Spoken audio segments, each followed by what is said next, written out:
ውድ ቻናላችን ቤተሰቦች እንኳን ወደ ቻናላችን በደህና መጣችሁ። በትናንትናው ዕለት ሊቨርፑሎች ከራያን ግራቨንበርክ ጋር እስከ 2032 የሚያቆየውን አዲስ ኮንትራት መፈራረማቸው አይዘነጋም። በቀጣይስ ተረኛው ማን ነው? ሁዝ ኔክስት የሚለውን በዛሬው ፕሮግራማችን የምንመለከት ይሆናል። እስከ መጨረሻዋ ደቂቃ ድረስም አብራችሁኝ ቆይታችሁ ፕሮግራም እንድትከታተሉት በአክብሮት እጋብዛለሁ። እንደዚሁም እናንተስ በቀጣይ ማን ኮንትራቱን ያራዘማል ብላችሁ ታስባላችሁ? ሀሳባችሁ እንዳለ ኮሜንት ሴክሽን ላይ በመጻፍ እንድታሳውቁኝ፣ ሰብስክራይብ፣ ላይክ፣ ሼር እያደረጋችሁም የቻናል ቤተሰብ እንድትሆኑ በአክብሮት እጠይቃለሁ። አሁን በቀጥታ ወደ ፕሮግራማችን የምናመራ ይሆናል። አብራችሁን ቆዩ። እንደሚታወቀው በትናንትናው ዕለት ሊቨርፑሎች የራያን ግራቨንበርክን ኮንትራት ማራዘማቸውን ይፋ አድርጓል። በሊቨርፑል ቤትም እስከ 2032 ድረስም የሚቆይ ይሆናል። ነገር ግን ደግሞ በዚህ ሰዓት ከሱ በተጨማሪ ሌሎችም የኮንትራት ጥያቄ ያለባቸው ተጫዋቾች አሉ። በተለይ በክረምቱ የዝውውር መስኮት 3 ተጫዋቾች ኮንትራታቸው የሚያበቃ ይሆናል። ከዛ በኋላም የ1 ዓመት ኮንትራት የሚቀራቸው የተለያዩ ተጫዋቾች አሉ። ይህ ማለት እንግዲህ 2027 ክረምት ላይ ኮንትራታቸው የሚያበቁ የተለያዩ ተጫዋቾች አሉ።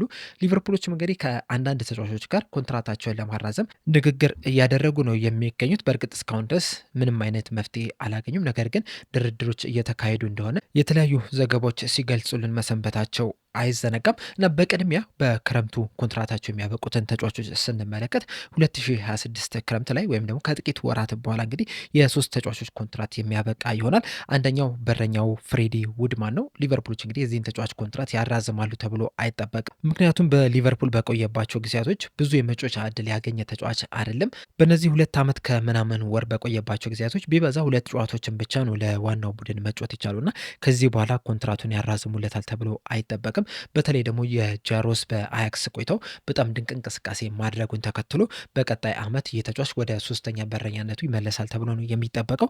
ሌላኛው ተጫዋች ደግሞ አንዲ ሮበርትሰን ነው። የአንዲ ሮበርትሰንም ኮንትራት ሊጠናቀቅ የጥቂት ወራት ጊዜ ብቻ ነው እየቀረው። ይህም ተጫዋች በጃንዋሪ ዝውውር መስኮት ክለቡን ለቆ ወደ ቶተንሃም ሊገባ ተቃርቦ እንደነበረ ወይም ደግሞ ድርድሮች እየተካሄዱ እንደነበረ ሁላችንም እናውቃለን። እሱም እንግዲህ በቅርቡ በሰጠው ቃለ መጠይቅ ላይም ይህንን ነገር ተናግሯል። ነገር ግን በስተመጨረሻ በሊቨርፑል መቆየት ስለፈለገ ብቻ ነው የቆየው እንጂ መውጣት የሚችልበት ከፍተኛ እድል ነው የነበረውና አሁን ባለው ሁኔታ ሊቨርፑሎች ከዚህ ተጫዋች ጋር ምንም አይነት ድርድር እያካሄዱ እንዳልሆነ ነው እየተነገረ የሚገኘው። ምናልባት በድብቅ ንግግሮችን እያደረጉ ከሆነ አናውቅም። ነገር ግን እስካሁን ድረስ ባለው ግን አንዲ ሮበርትሰን በሊቨርፑል ይቆያል ተብሎ አይጠበቅም። ሌላኛው ከጥቂት ወራት በኋላ ኮንትራቱ የሚያበቃው ተጫዋች ደግሞ ኢብራሂማ ኮናቴ ነው። ሊቨርፑሎችም የኢብራሂማ ኮናቴን ኮንትራት ለማራዘም በጣም ከፍተኛ ጥረት እያደረጉ ነው የሚገኙት። በክለቡና በተጫዋቹ መካከል የሚደረገው ድርድርም ካለፈው ዓመት ጀምሮ እስካሁን ድረስ እየቀጠለ ነው የሚገኘው። ነገር ግን የታቀደውን ያህል በፍጥነት እየሄደ አይደለም የሚገኘው። እንደውም ከዚህ ቀደም ምናልባትም ባለፈው ዓመት ነበረ ኮንትራቱን ያራዝማል ተብሎ ሲጠበቅ የነበረው። እንደዚሁም ከጥቂት ወራቶች በፊትም ሊቨርፑሎች የዚህን ተጫዋች ኮንትራት ለማራዘም ተቃርበዋል የሚሉ አንዳንድ መረጃዎችን ስንመለከት ነበረ። ነገር ግን እስካሁን ድረስ ምንም አይነት ስኬት አልተገኘበትም። በእርግጥ ፖል ጆይስ በቅርቡ ይዞት በወጣው ዘገባ መሰረት በሁለቱ መካከል የሚደረገው ድርድር በጣም ጥሩ የሚባል ደረጃ ላይ ደርሷል የሚል ነገርን ተናግሮ ነበረ። ነገር ግን ኢብራሂማ ኮናቴ እስካሁን ድረስ ፊርማውን አላኖረም። እንደውም ከራያን ግራቨንበርክ ይበልጥ ኢብራሂማ ኮናቴ በቅድሚያ ይፈርማል ተብሎ ተጠብቆ ነበረ።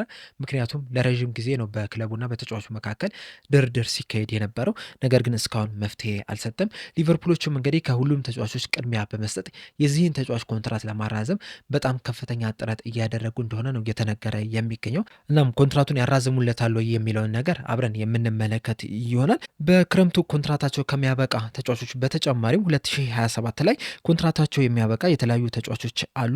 ከነዚህም መካከልም ደግሞ የሊቨርፑል ሌጀንድ የሆኑት አሊሰን ቤከር፣ ቨርጅል ቫንዳይክ እንደዚሁም ደግሞ መሐመድ ሳልሃም 2027 ላይ ኮንትራታቸው የሚያበቃ ይሆናል። በእርግጥ የአሊሰን ቤከር በክረምቱ ነበር ኮንትራቱን የሚያበቃ። ነገር ግን ደግሞ በውላቸው መሰረት ሊቨርፑሎች ለተጨማሪ 1 ዓመት የማራዘም መብት ስላላቸው ሙሉ ለሙሉ ያንን የሚያደርጉ ከሆነ ኮንትራቱ የሚያበቃው 2027 ላይ ነውና ሊቨርፑሎች የእነዚህን ተጫዋቾች ኮንትራት ያራዝማሉ ወይ የሚለው ነገር በጣም ትልቅ ጥያቄ ነው። በተለይ በዚህ ሰዓት የመሐመድ ሳላ ኮንትራትን ያራዝማሉ ተብሎ አይጠበቅም።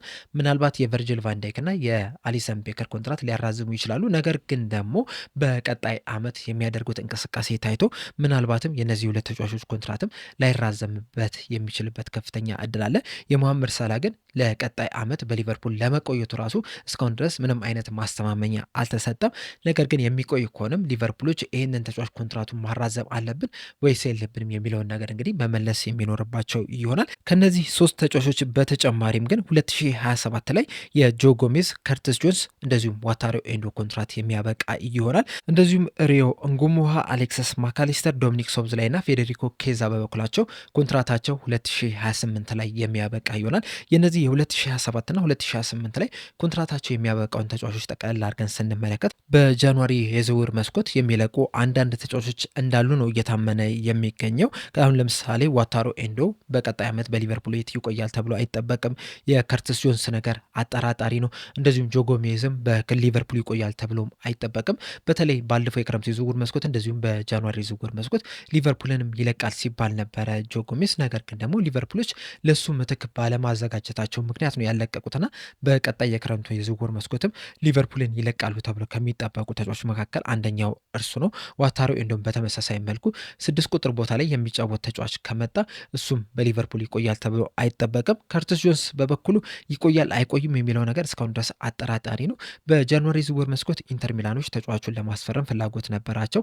ሊቨርፑሎችንም ጠይቀው ነበረ። ነገር ግን ሊቨርፑሎች ያንን ጥያቄ ሳይቀበሉት ቀርቷል። እንደዚሁም ሰሞኑን በወጡት መረጃዎችን መሰረትም እንግዲህ የኢንተር ሚላን ፍላጎት አሁንም ድረስ እንዳለና በክረምቱ የዝውውር መስኮትም ተጫዋቹን ለማስፈረም እንቅስቃሴ እንደሚያደርጉ የተለያዩ መረጃዎችን እየተመለከትን ነው የምንገኘውና ሊቨርፑሎች ምናልባትም ከኢንተር ሚላን በጣም ኮስተር ያለ ጥያቄ የሚቀርብላቸው ከሆነ ከርቲስ ጆንስን ለመልቀቅ ፈቃደኛ ይሆናሉ ተብሎ ነው የሚጠበቀው።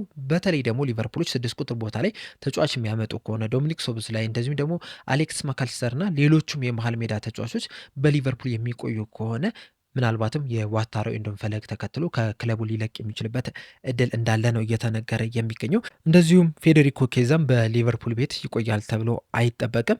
እንዲሁም ባለፈው የክረምቱ የዝውውር መስኮትም ክለቡን ሊለቅ የሚገባው ተጫዋች ነበረ የሚሉ አንዳንድ ደጋፊዎችም እንዳሉ ሁላችንም እናውቃለን። ክለቡም ተጫዋቹን ለመልቀቅም ፈቃደኛ እንደነበረም የተለያዩ ዘገባዎችም ሲናገሩ ነበር። ነገር ግን ደግሞ ተጫዋቹን የሚለቁት እነሱ ባስቀመጡት ሂሳብ ነው እንጂ ከዛ በቀነሰ ሂሳብ መልቀቅ እንደማይፈልጉ ነበር ሲነገር የነበረው። እናም ሊቨርፑሎች የፈለጉትን ሂሳብ ሌሎች ክለቦች ባለማቅረባቸው በተለይ ደግሞ ጁቬንቱሶች ሊቨርፑል ካስቀመጡት ሂሳብ ያነሰ ሂሳብ በማስቀመጣቸው ምክንያት ነው እንጂ ተጫዋቹ ክለቡ ሊለቅ የሚችልበት ከፍተኛ እድል ነበረውና በቀጣይ የክረምት የዝውውር መስኮትም ሊቨርፑልን ይለቃል ተብሎ ነው የሚጠበቀው። ቀሪዎቹን 3 ተጫዋቾች ስንመለከት ግን ሪዮ እንጉሙሃ ሊቨርፑሎች ተጫዋቹን ለመልቀቅ ፍላጎትም የላቸውም። እንደውም 18 ዓመቱ እስኪሞላው ድረስ ነው እየጠበቁ የሚገኙት። ልክ 18 ዓመት እንደሞላው የመጀመሪያ ፕሮፌሽናል ኮንትራቱን ያስፈርሙታል ተብሎ ነው የሚጠበቀው። ሌላኛው ተጫዋች ደግሞ ዶሚኒክ ሶብዝላይ ነው። በዚህ ሰዓት እንግዲህ ሊቨርፑሎች ከዶሚኒክ ሶብዝላይ ጋር ንግግር እያደረጉ እንደሆነ የወጡት መረጃዎች፣ እንደዚሁም ራሱ ዶሚኒክ ሶብዝላይም በነበረው አንድ ቃለ መጠይቅ ላይ ይህንን ነገር ይፋ አድርጎታል። እኛ ሁሉንም ነገር አቅርበናል፣ ከዚህ በኋላ ውሳኔ የሚሆነው የክለቡ ነው የሚል አስተያየትን ሲሰጥም መደመጥም እችሏልና በሁለቱ መካከል በተጫዋቹና በክለቡ መካከል ድርድሮች እየተካሄዱ እንደሆነ እንግዲህ ራሱም ጠቁሞት አልፏል። እንደዚሁም ፖል ጆይስም ከጥቂት ቀናቶች በፊት ሊቨርፑሎች ከአሌክስ ማካሊስተር ጋር በኮንትራት ማራዘሚያ ዙሪያ ንግግሮች እያደረጉ እንደሆነ ተናግሮ ነበረ። ነገር ግን በዛሬው ዕለት የአሌክስ ማካሊስተር አባት እንደዚሁም ኤጀንት እንደተናገሩት ከሆነ በዚህ ሰዓት በሊቨርፑልና በተጫዋቹ መካከል ምንም አይነት ድርድር እየተካሄደ አይደለም የሚል አስተያየትን ሰጥቷል። እናም በዚህ ተጫዋች ዙሪያ እንግዲህ በዚህ ሰዓት ሁለት አይነት ዘገቦችን ነው እየሰማን የምንገኘው። እንደዛም ቢሆንም ግን አሰልጣኝ አርነ ስሎት እንደዚሁም ሊቨርፑሎችም አሌክስ ማካሊስተር ላይ ያላቸው ፍላጎት እናውቃለን፣ ምን ያህል ከፍተኛ አድናቂ እንደሆኑም እናውቃለንና በዛ ምክንያትም ሊቨርፑሎች የዚህን ተጫዋች ኮንትራት ሊያራዝሙለት ይችላሉ ብዬ አስባለሁ። ነገር ግን ደግሞ እድሜውን ስንመለከተው አሁን ላይ 27-28 ዓመቱ ላይ ደርሷልና የሊቨርፑል ፖሊሲን ስንመለከት እንደዚህ አይነት እድሜ ላይ የደረሰን ተጫዋች ኮንትራት ማራዘም አይፈልጉምና በዛም ምክንያት ብቻ ምናልባትም ሊቨርፑሎች አሌክስ ማካሊስተርን ለመሸጥ ፈቃደኛ ይሆናሉ ተብሎ ነው የሚጠበቀው። እንደሚታወቀው ደግሞ ሪያል ማድሪዶች የዚህ ተጫዋች አድናቂ ናቸውና ምናልባትም በክረምት የዝውውር መስኮት ተጫዋቹን ለማስፈረም የሊቨርፑል ቤትን ሊያንኳኩ ይችላሉ የሚል መረጃዎችን ነው እየተመለከትን የምንገኘውና እንደ አጠቃላይ እንግዲህ እነዚህን ተጫዋቾች ስንመለከት በዚህ ሰዓት ሊቨርፑሎች የኢብራሂማ ኮናቴን ኮንትራት ለማራዘም በጣም በከፍተኛ ሁኔታ ጥረት እያደረጉ ነው የሚገኙትና ቀዳሚ ስፍራ ላይም አስቀምጠውታል ነው እየተባለ የሚገኘው። በተለይ ደግሞ ትናንትና አመሻሽ አካባቢ የሪያን ግራቨንበርግን ኮንትራት ማራዘማቸውን ተከትሎ ፊታቸውን ወደ ኢብራሂማ ኮናቴ አዙረዋል ነው እየተባለ የሚገኘው። በቅርቡም ከስምምነት ላይ ሊደርሱ ይችላሉ ተብሎ ይጠበቃል። የዚህን ተጫዋች ኮንትራት ካራዘሙ በኋላ ደግሞ ምናልባትም የዶሚኒክ ሶብዝላይን ኮንትራት ለማራዘም እንቅስቃሴ ያደርጋሉ ተብሎ ይጠበቃል። እንደኔ ቅድሚያ መሰጠት ያለበት ተጫዋች ኢብራሂማ ኮናቴ ነው። ምክንያቱም ከጥቂት ወራት በኋላ ኮንትራቱ የሚያበቃ ይሆናልና ያ ከመሆኑ በፊት የኢብራሂማ ኮናቴ ኮንትራት ለማራዘም ለማራዘም ከፍተኛ እንቅስቃሴ ማድረግ መቻል አለባቸው። ከሱ በመቀጠል ደግሞ የአንዲ ሮበርትሰንን የኮንትራት ሁኔታንም መወሰን መቻል አለባቸው። እንደ እኔ ሀሳብ አንዲ ሮበርትሰን አሁንም ለ1 ዓመት ለ2 ዓመት በሊቨርፑል ቤት ማቆየት መቻል አለባቸው። ምክንያቱም ደግሞ በክረምቱ የዝውውር መስኮት የግራ ፉልባኩን ሳይሆን ቅድሚያ መስጠት ያለባቸው ሌሎች ቦታዎችን ማጠናከር ላይ ነው። የክንፍ ተጫዋች ማምጣት መቻል አለባቸው። 6 ቁጥር ቦታ ላይ ተጫዋች ማምጣት አለባቸው። እንደዚሁም የመሀል ተከላካይ ስፍራ ተጫዋችም ማምጣት መቻል አለባቸው። ይህም የሚሆነው ደግሞ ሌሎች ተጫዋቾችን ሳይለቁ ነውና አሁን ባለበት ሁኔታ እንኳን ራሱ ተጫዋቾችን ማስፈረም እያለባቸው አንዲ ሮበርትሰንን ኮስታስ ሲሚካስንም ሽጠው ከዛ ሌላ ተጫዋችን ለማምጣት ጥረት ከማድረግ ይልቅ ኮስታስ ሲሚካስን ይሽጡት፣ ከዛ የአንዲ ሮበርትሰንን ኮንትራት አራዝመውለት ካስፈለገም ከ1 ዓመት በኋላ እዛ ቦታ ላይ ተጫዋች አምጥተው አንዲ ሮበርትሰንን መሸጥ ይችላሉ።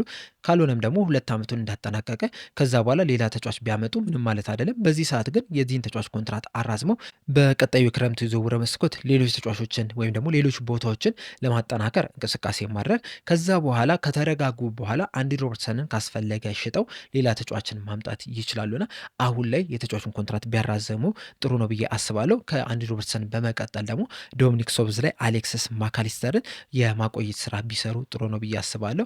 ወይም ደግሞ ከርቲስ ጆንስም በሊቨርፑል ቤት እንዲቆይ ማድረግ መቻል አለባቸው ብዬ አስባለሁ እና በእነዚህ ቅደም ተከተሎች ሊቨርፑሎች መንቀሳቀስ ያለባቸው ይመስለኛል። እናንተስ በዚህ ዙሪያ ያላቸው ሀሳብ ምንድን ነው? ግራቨንበርክን በትናንትናው ዕለት ኮንትራቱን አራዝመውለታል። ቀጣይስ ማነው ተረኛ መሆን ያለበት ብላችሁ ታስባላችሁ? ሀሳባችሁ እንዳለ ኮሜንት ሴክሽን ላይ በመጻፍ አሳውቁኝ። ለአሁን እኔ እዚህ ላይ አበቃው። እስከ መጨረሻው ደቂቃ ድረስ ስለተከታተላችሁኝ ከልብ አመሰግናለሁ። በቀጣይም በሌላ እስከምንገናኝ ድረስ ሰብስክራይብ፣ ላይክ፣ ሼር ማድረግ እንዳትረሱ። ቸር ያቆየን።